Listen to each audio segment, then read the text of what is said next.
2021 yala niyeshanga ine nyanga 1 mukoma stisi dirichi blekira ino chisinde mana kenda tarisa poti Coca-Cola botro Toma baby anotise vanyoro Ndakarapa sindeta wongororo Akazike pondo kanoda masoro Sakatanda nebelu Wadhomotsa Chipembere Paunofamba sekuda kumpuruka fanganjere Wati yako yonderere Dai wambotipa mkana inini ndugu pezere Wadhomotsa Chipembere Paunofamba sekuda kumpuruka fanganjere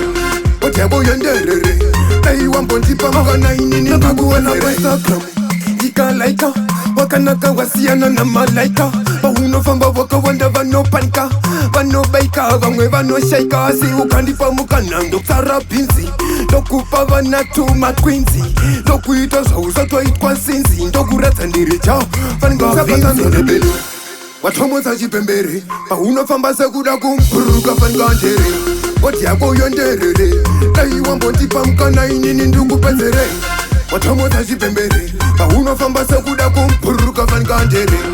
Wati yako yonderere Dai wambotipa mkana inini ndukupezere Nakambokuona wokupla wayo Papanda kakaya yokati mayo Daida wokumbokudira nayo Ndokupanda tokuna chana tarisa poti Coca-Cola botro Toma baby anotise vanyoro Ndakarapa sindeta wongororo Akazike pondo kanoda masoro Sakatanda nebelu Wadhomotsa Chipembere Paunofamba sekuda kumpuruka fanganjere Wati yako yonderere Dai wambotipa mkana inini ndukupezere Wadhomotsa Chipembere Paunofamba sekuda kumpuruka fanganjere Wati yako yonderere Dai wambotipa mkana inini ndukupezere Instagram Jika laika Wakanaka wasiana na malaika Paunofamba waka wanda vanopanika Vanobaika vamwe vanoshaika Asi ukandipa mukanando kusara pinzi Ndokupa vanatuma twinzi Ndokuita zvausa twaitwa sinzi Ndokuratsa ndiri chao Faninga sakatanda nebelu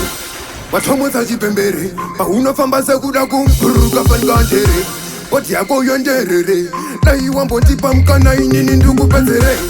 Wadhomotsa Chipembere Paunofamba sekuda kumpuruka fanganjere Wati yako yonderere Dai wambotipa mkana inini ndukupezere